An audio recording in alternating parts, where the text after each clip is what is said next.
Hey guys, if you're new here, I'm Sandy. I do crafts. If you're joining me again, thank you so much. It really does mean a lot that you choose to spend a part of your day listening to me ramble.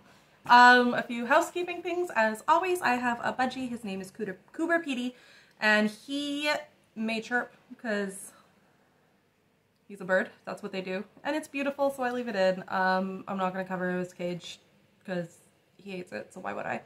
I also have a dog named Baxter, who is currently, as per usual, napping, but he might get up and wander around, so if you hear little pitter-patters, also, it is so hot here. I am dying, so if I sound a little more rambly, or if you hear the noise from the fan in the background, that's just how it is, because I honestly do not understand how I am functioning right now. It is so hot. If it gets above 20, I melt, and apparently Dublin is as hot as Spain right now. And it's like, no, I can't deal with it. I'm melting. Yeah, so all that said, thanks for hanging out with me, and we'll get right into the crafts. So for the first thing that I finished in knitting, because we always start with knitting, I made this. Now it doesn't look like much, but picture it for Baxter. A little bow tie for my little gentleman. One that looks so cute. So this is from, it's called the Cottagecore accessories, Cottagecore hair accessories. I'll link it below. I forget who it's by.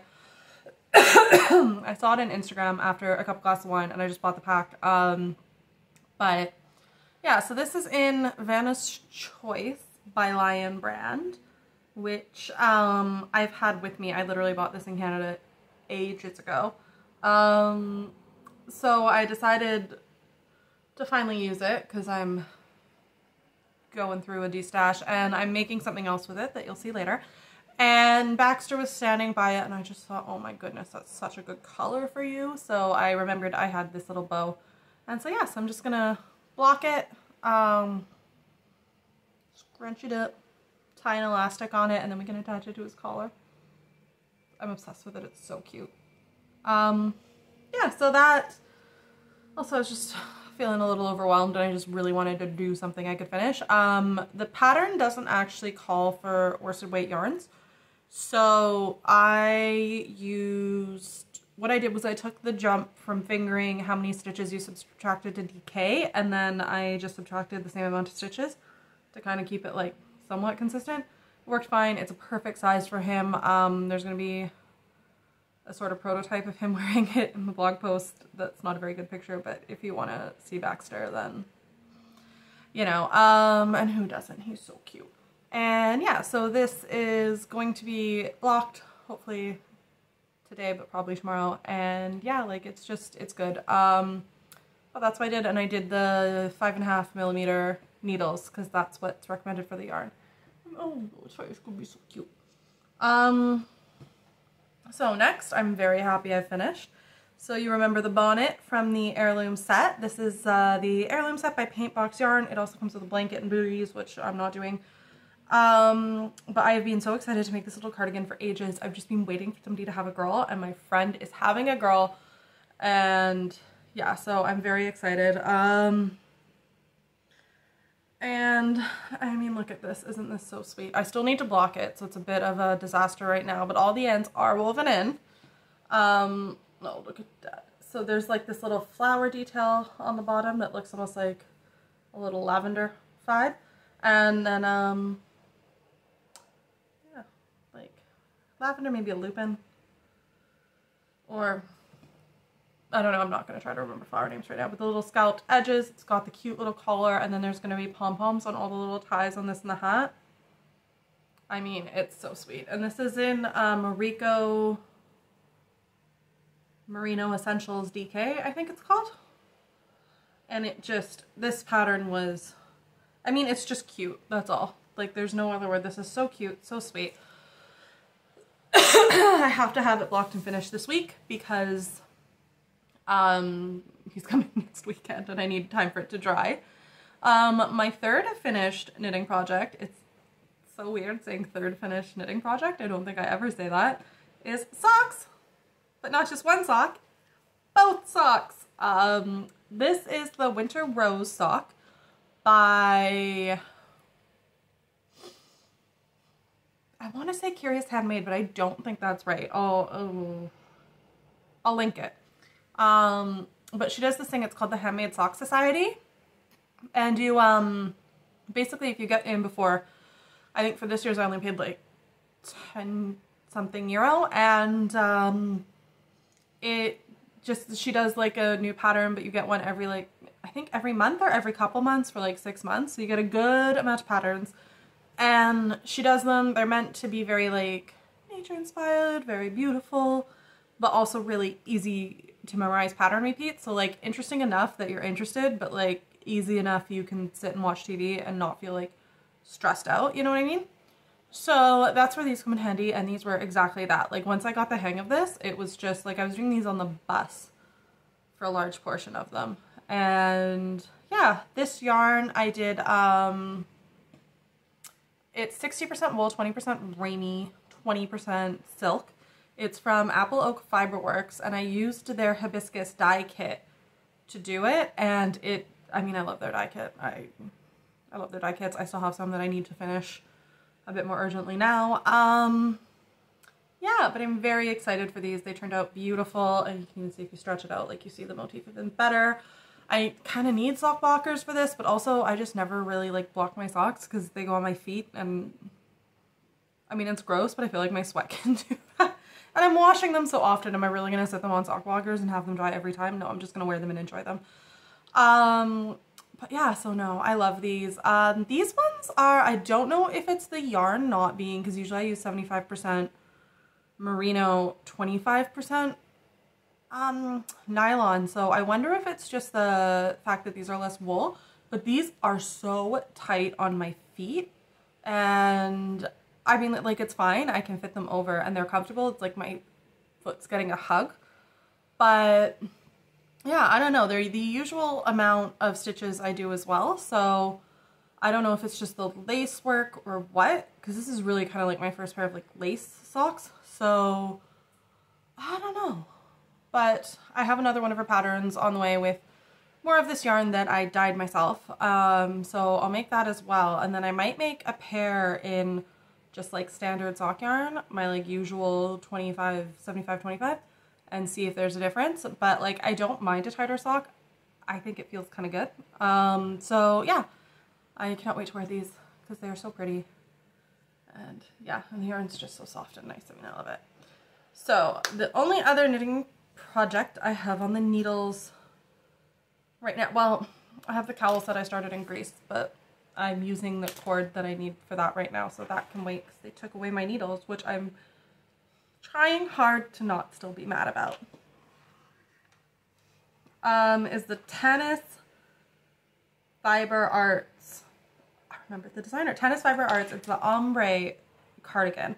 Now I am making a few changes, so this is as far as I've sort of gotten on the body right now. The changes I'm making to this are a few. I'm not doing a button band because I don't want buttons. So I'm just kind of carrying on. You can see, so pretty much I'm just using this for like the math on the sleeves, and from here on out I'm pretty much just doing my own thing. Because, you know, people seem to forget you're making this, you can do whatever you want. So it's got like the seed stitch band, and then it's just normal. A few other things I'm doing. So the first thing is I'm not doing buttons. Instead, what I want is I want a tie. But in order to do that, I need to make a tie. So this is 24 stitches across, just stockinette. Or not stockinette, moss stitch. Seed stitch, moss stitch, I don't know. The purl one, knit one, then you purl your knits and knit your purls. All the way down. So yeah, that's one of the things I'm doing. So I kind of got as far as I could on this with like one ball set, and then I just wanted to make sure I could separate for the sleeves and get down here. So this I'm making in, it's Debbie Bliss Lace Merino, which is discontinued.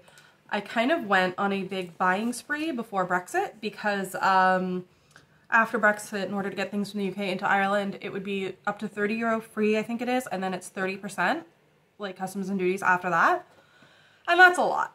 So I decided to just go nuts, and it was during lockdown, so we weren't going up. We had a lot of money. But no, it's just because we weren't doing stuff, you know, so we were just like constantly in, and we weren't spending money. We weren't going anywhere. We weren't like, it wasn't as much gas. Adam was going to and from work, but that was about it. It was just like, I mean, if Adam wasn't working, I don't think we would have been in like that position, but it was just pretty much like, yeah, you know, I need stuff to do. So I bought a whole bunch of stuff, and I think I remember what I originally bought this for.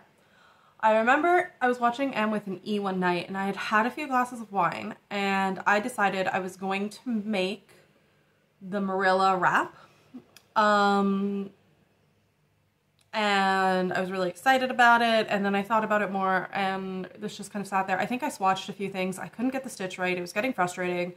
I think it was just right at the point where I started to go like really insane, so I don't know.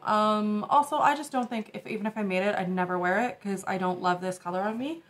Like, if you look, this versus this, like, which color makes me shine? Like, this one. So, yeah, like, it's no contest. I mean, even if we do like a knitted piece, so it's not like messy, you know? Like, this makes me shine. The texture of this does good things for me, though. I look good in a bit of texture. But anyway, so I thought, okay, well, I can always dye it, but I'm not going to dye something that comes in a ball like this and then do what? Just like, take it all out and then have to rewind it into a ball in lace weight, which is super high meterage. No, I'm not doing that. So I'm going to dye this after it's knit up, which is incredibly stressful. I'm okay at dyeing. I'm just not. So like, it's kind of just like I've accepted the fact that when I dye, I just kind of get the color I get. And usually I dye sock yarn, so I'm not mad about it because, I mean, I like weird colored socks. Like, I'm fine with weird socks because I'm the only one who sees them. It's another reason why I don't need to block my socks, really. Like, I'm the only one that sees them. And I love the idea of wearing pastels, but pastels really like just do not look good on me. So it's kind of nice having that like outlet where I can wear a pastel. So yeah, that said, that's my plan for that. Now, since this is so deep stash, the reason why I decided not to finish the body, just to get it to the point where I've separated the sleeves and then start on the band, and yeah, the reason why I do things this way is because if you have something that is so, like, you know you'll never be able to get something similar, I like to get it here. Now, personally, I don't mind if the body of a sweater is a little short because I can wear it with different dresses and stuff, and sometimes that works. Or I just do it as a true crop, which then I'm really going to regret not putting the buttons in here. But, you know, you can kind of justify it. You can kind of work with it if it's a little bit shorter. I'm pretty sure I have enough yarn to keep this long though. But one thing I can't stand is I cannot stand when the sleeve like hits here. Like, I need the sleeve to hit like here and then I push it back. That's fine. That's what I do. But I think it's because I kind of hit my height in like 2005, 2006, and they just were not making tall clothes, like, at all at that point. And that's why I started going really hard into sewing, because I literally could not find clothes that were long enough. And I mean, sometimes if we went down to the States, we could find something, but even then it was few far between, and it was not always it wasn't something a 15, 16-year-old girl wanted to wear. So I just can't stand it. It's even like the cropped pants. They drive me nuts because like the girls who bullied me in high school for having like essentially now what are crop pants are now like wearing crop pants, and I'm just like, no. But, you know, I digress. Childhood trauma gets us all. But it's literally just like, yeah, it drives me nuts. I can't do it. I can't do the short sleeve. I love pushing my sleeves back, but I need it to be and have the intention of being long enough. Also, my wrists get cold. So, when I don't know how much yarn I have, if I have to compromise on the length of something, I don't want to compromise on the length of the band that ties around my waist, and I don't want to compromise on the sleeve length. So what I do is I kind of get it past the point of separating the sleeves where I can kind of, and then I work on the sleeves. And the sleeves are another change I'm making to this. She has quite like a fitted sleeve. I'm going to do the sleeve like a bishop sleeve, so I'm going to just knit it all in the normal stitch count, and then I'm going to rapidly decrease at the end to kind of get like that puff. So I hope that works. But yeah, you know, it's just a thing of like, these are your projects. This is what you're making. You can make it however you want. That said, I needed the math for the shoulder decreases. But after that, I mean, realistically, after I finish the sleeves, I won't really need the pattern anymore because I'm just going to go till I can't go anymore. And then, yeah. But no, it's like, I'm really liking this sweater. I think it's turning out really nice. I am scared of dyeing it. My strategy is, if it turns out a bad color, I'll just dye it dark brown. But yeah, but hopefully it will turn out a good color. I just don't know which one. Love it in like a mustard. I don't know how to get mustard. Yeah, so it's experimentation and I need to do more dyeing, but luckily this is taking forever because it's very tiny stitches on very tiny yarn. So, you know, but I will get it done eventually. So another thing I decided to start trying, because I've just always wanted to do this, I tried Tunisian crochet. So I found a Craftsy class. I bought the hooks a while ago. I just needed some more weight yarn. And as I was kind of looking at what I had, I found this, and this is the perfect color for one of my friends. This is the Vanna's Choice, which is 100% acrylic, which will also be good for her because she works in like the plant space. And so she works with dirt and needs to be able to throw it in the washing machine. So I figured it would be perfect with the same coloring. I've been holding this for ages. As I was saying with Baxter's bow tie, this is the same yarn. I literally bought it in Canada. I think I bought it before I met Adam. Like, you know, yeah. For an acrylic though, I will give it to Vanna's Choice. If you are acrylic inclined because you need like the washability, or let's be real, the budget, Vanna's Choice, honestly, I know it's on the higher end of the budget for acrylic yarns, but it is one of the best ones out there. It feels kind of like the best quality fast fashion sweater you're gonna get. It's not splitty. It's like, it is a solidly good yarn that will last forever, and it's soft and nice. And I made a friend a scarf with it and he washed it a bunch and he said it's like fine, it holds up completely, it doesn't pill too much. So yeah, so this is just a simple stitch headband. I found a Craftsy class that I've been doing and it turned out so well. I think you're supposed to wear it this way and just have a seam here, but I did the little just wrap around so that she can wear it like this or like this, depending on how she feels that day. I don't know. I kind of like this vibe because I think it looks like a tiara, like a little bow. But yeah, so this is the simple stitch headband, and then I'm also making her, also in the class, that's the wrong side, the full stitch cowl. So I had never done Tunisian crochet before, and I thought it was like this super hard thing that I would never, like, it would take ages. I literally did this headband in like a day. Like, I picked it up. It is so much easier than you think it might be. Like, this is one of the easiest, most fun things I've done. It's just so nice seeing it like go on and off. I don't know, it makes it feel like it's going faster for some odd reason. But yeah, if you're looking into it, honestly, like, I have some things with Craftsy because it is TN marketing, which I'm not a fan of, but Craftsy still has the old content, and I think this might have been one of their old content ones because it's really well done. So yeah, highly recommend this class. Yeah, it's nice. Yeah, so that's Tunisian crochet. Now it's just with the cowl, it's literally just back and forth, back and forth. Yeah, and I mean, I'm trying to use up all my stash yarn. I am moving again. This time my husband got headhunted for a job in Lithuania. So he is heading there at the end of the month, and then I'm gonna stay here until he finds a place to live there. And I have to pack up this entire place. I'm still not unpacked from moving in here, but I have to pack up everything and move. So yeah, hopefully, I don't know. But anyway, in any case, there's been a lot of like going through stuff and seeing, I need to go through my entire wardrobe because I don't think I'm going to keep a lot of stuff, to be honest. I am not loving any of my clothes right now. And yeah, so I am just trying to use up as much stash yarn. And really, I can delude myself now into thinking this Tunisian crochet project is technically unpacking. If you think about it really, really, really hard, especially the stuff I'm giving away. But I do want to get most of my dye kits done because I think bringing yarn instead of bringing dye is easier. Yeah, and the only other craft project I have is my temperature blanket. I love this. Don't get me wrong. Oh, it's so warm to hug. And it's really cool because I'm on June. I'm still behind, but I am on June. And it's actually starting to look and feel like a blanket. You know? Like, this is a blanket. It's not going to be anything else. It's not a wrap. It's a blanket.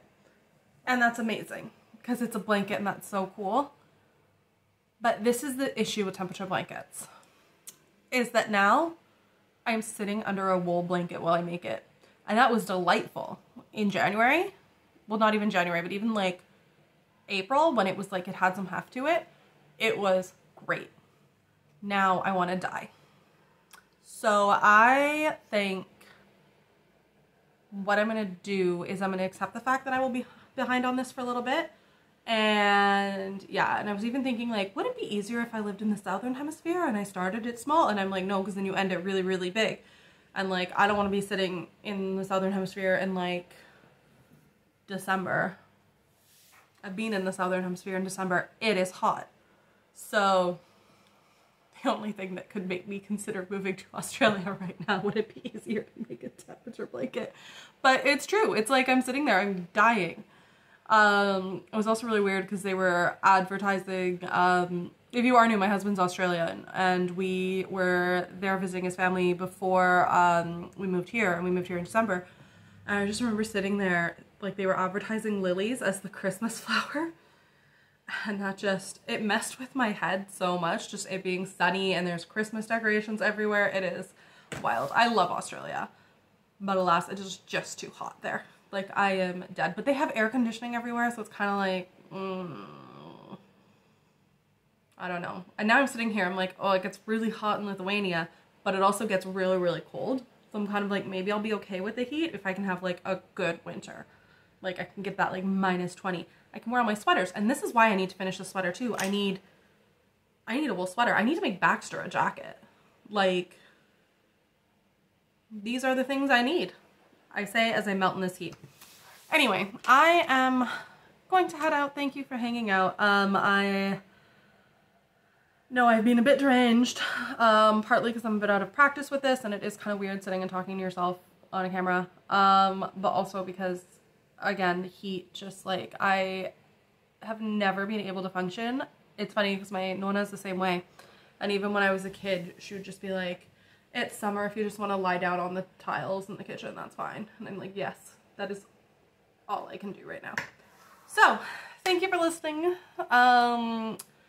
Let me know if you're working on any projects or what color I should do this sweater to, because I have no idea. I still haven't dyed my dress from Greece. I don't know. Let me know your thoughts and give me things to think about, because I am exhausted and very, very warm.